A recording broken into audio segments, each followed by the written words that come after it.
back to our channel. Today we're reading Disney's Pixar's Elemental.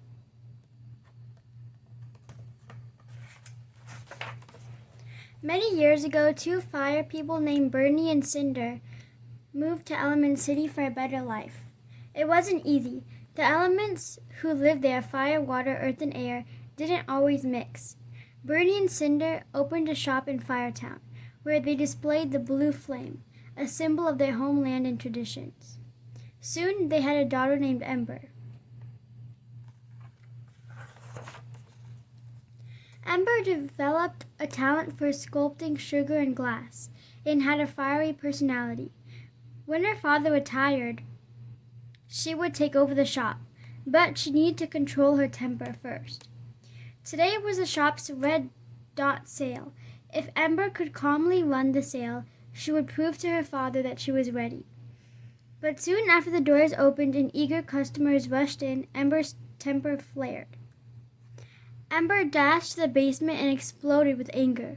Her emotional eruption caused a pipe to burst. Water sprayed everywhere. Ember managed to plug the leak, but the basement was flooded.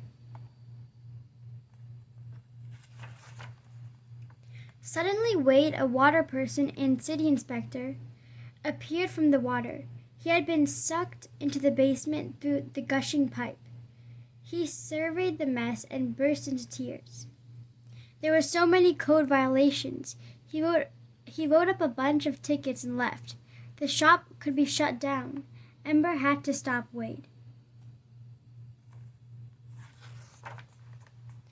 Ember caught up to Wade at City Hall, but he had already sent the tickets to Fern in the processing department. Ember explained how important the shop was to her father. Wade agreed to help. They tried to convince Fern to tear up the tickets, but Ember's temper flared up, and whoosh, Fern's office went up in flames. The shop was doomed. Ember and Wade went to an airball game to find Wade's boss, Gail. They hoped she would forgive the tickets. Gail told them there was a leak somewhere in the city. If Wade and Ember could find the source and fix it, Gail would forget about the tickets. But if they failed, Bernie's shop would be shut down. While searching for the leak, Ember spotted Garden Central Station. She told Wade that her father had taken her there as a child to see the unique Vivisteria flowers, but they were denied entry because their fire was too dangerous. The building had flooded a few years later, so Ember had never gotten to see the flowers. Just then, Wade spotted a broken gate near a canal, the source of the leak. Ember and Wade temporarily blocked the gate with some sandbags, but those wouldn't hold the water for long. At the beach, Ember and Wade filled more sandbags. While they worked, Ember worried about her father's shop.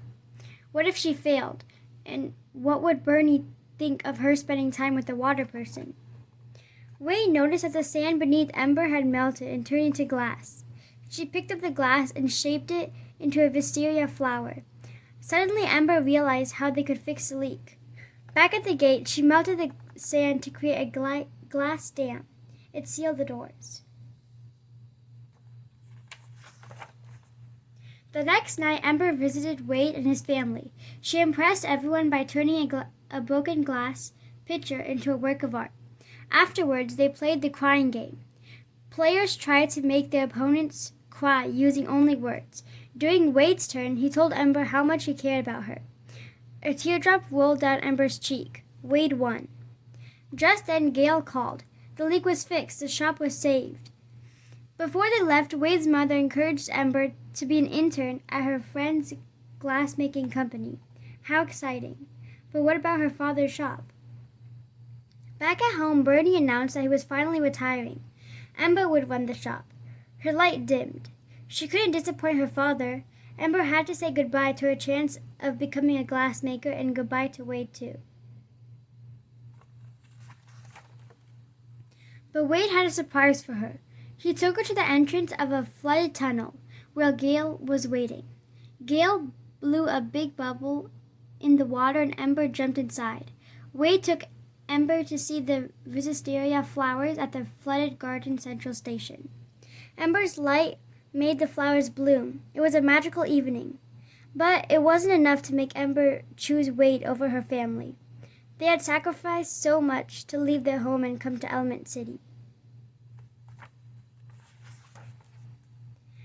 At the grand opening of Ember's fireplace, Bernie passed the blue flame to his daughter. Suddenly, Wade appeared and encouraged Ember to tell Bernie how she really felt about taking over the shop.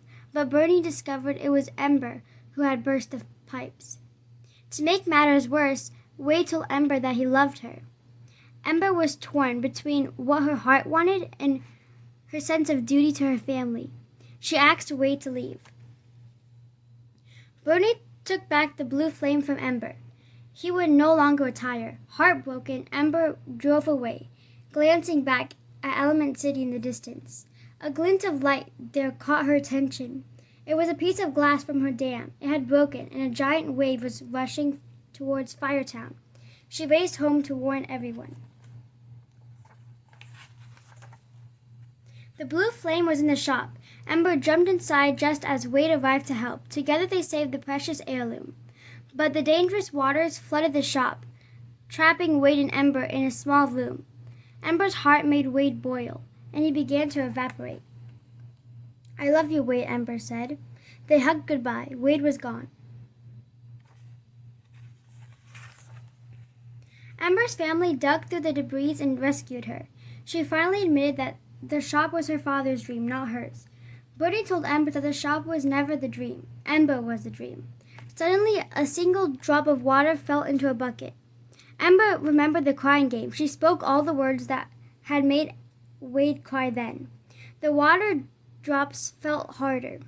Ember's parents joined in the game, and before long, Wade was back. He embraced Ember. Her light had never burned brighter. Soon, Ember got an internship at the best glass design company in the world. She and Wade were leaving Element City for an exciting new life together. Ember waved goodbye to their families. She was finally following her own dreams and her heart. Thank you for joining us for today's book read, Disney Pixar's Elemental. Stay tuned for more book reads coming soon. Again, we wanted to thank you for joining us for these book reads. We hope you'll consider subscribing and share this with your friends and family if they're interested in these types of books. And stay tuned for more book reads coming soon. Thank you again, and take care, and goodbye. Take care.